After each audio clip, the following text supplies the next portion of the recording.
নিশ্চিতভাৱে চাওক সৰু পথাৰ সংমণ্ডলৰ যি কৃষি বিভাগ আছে সেই কৃষি বিভাগত পৰিলক্ষিত হৈছে যে সাধাৰণ কৃষকৰ বাবে বা জনসাধাৰণৰ বাবে যিসমূহ আচলতে চৰকাৰীভাৱে ৰাসায়নিক দ্ৰব্য সাৰকে ধৰি বিভিন্ন ধৰণৰ বীজ আহে সাধাৰণ কৃষকসকলৰ বাবে, কিন্তু সেইসমূহ আচলতে এটা বৰ্তমান অৱস্থাত যেনেদৰে আচলতে তেওঁলোকে ৰাখিছে এটা কদৰ্যময় ৰূপ লৈছে, য'ত আচলতে মকৰা জাল, নিগনি বাঁহৰ দৰে এনেকুৱা ধৰণৰ এটা পৰিলক্ষিত এটা লেতেৰা আচলতে এটা আৱৰ্জনা গুদামলৈ পৰিণত হৈছে। আচলতে এইটো এটা সৰু পথাৰ কৃষি সংমণ্ডলৰ বাবে আচলতে আৰু মানে সৰু পথাৰবাসীৰ বাবে এটা লজ্জাজনক কথা, যিটো সময়ত সাধাৰণ ৰাইজে এই সৰু পথাৰ অঞ্চলটো আচলতে 70% লোকে কৃষিৰ ওপৰত নিৰ্ভৰশীল। তেনে অৱস্থাত তেওঁলোকে বিভিন্ন সময়ত যি বিনামূলীয়া বীজ হওক বা বিভিন্ন ধৰণৰ তেওঁলোকে বীজ নাপায় বা ৰাসায়নিক দ্ৰব্যৰ কাৰণে তেওঁলোকে ভিটামিনৰ অভাৱত কৃষি বেয়া হয়, গতিকে এইসমূহ তেওঁলোকে নাপায়, সাৰসমূহ সময়মতে নাপায়। কিন্তু তাৰ পৰিপ্ৰেক্ষিতত আচলতে যেনেদৰে তেওঁলোকে ৰখাৰ ব্যৱস্থাটো কৰিব লাগিছিলে বা এটা গুদামত বা তেওঁলোকে ৰাখিব লাগিছিলে ভালদৰে, কিন্তু সেই বস্তুখিনি তেওঁলোকে নাৰাখি এটা আচলতে কদৰ্যময় ৰূপত আচলতে তেওঁলোকে পৰিপাটি কৰি নাৰাখি এটা বেয়া অৱস্থাত ৰাখিছে। গতিকে ইয়াত আচলতে আমি কৃষি বিভাগৰ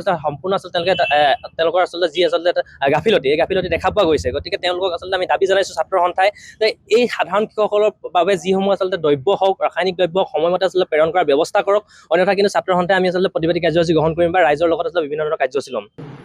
দৰৱ নষ্ট হোৱা নাই, কিন্তু যিখিনি ফাৰ্মাৰ্ছে বিচাৰি আহিলে আমি দিয়ে থাকোঁ।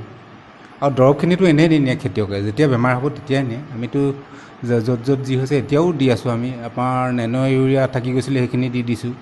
তাৰপিছতে আমাৰ বায়' ফাৰ্টিলাইজাৰ আছিলে, এইবোৰ কিছুমান যিবোৰ দৰকাৰ নাই তথাপিতো আমি ফাৰ্মাৰ্চক দি আছোঁ। দেখা পোৱা গৈছে ছাৰ নিগনি উপদ্ৰৱ কৰিছে, সেইটো হয়। নিগনি উপদ্ৰৱ কৰা কিছুমান ফাৰ্মাৰ্চে নিনিয়ে, সেইবোৰ পৰি গৈছে।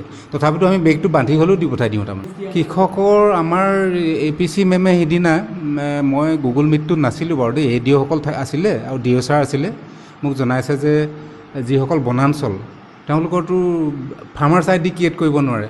ফাৰ্মাৰ্চ ID যেতিয়া ক্ৰিয়েট কৰিব নোৱাৰে, আমাৰ এই বস্তুবিলাকো দিব নোৱাৰা হৈছোঁ। তাৰমানে অকল আপোনাৰ হৰ্টিকালচাৰ স্কিমটো দিব পাৰি, তাৰপিছতে ধৰি লওক KCC লোনটো দিব পাৰি, বাকীখিনি ফাৰ্মাৰ্চ ID য'ত দৰকাৰ হয় নোৱাৰি। তাৰমানে এইবাৰ ষ্ট্ৰিক্টলি কৈছে মানে হেৰি ডাইৰেক্টৰ লেভেলৰ পৰা। সেই কৃষকসকলে আচলতে যিখিনি কৃষিজীৱী লোক আছে সেই কৃষকসকলৰ কি হ'ব এতিয়া?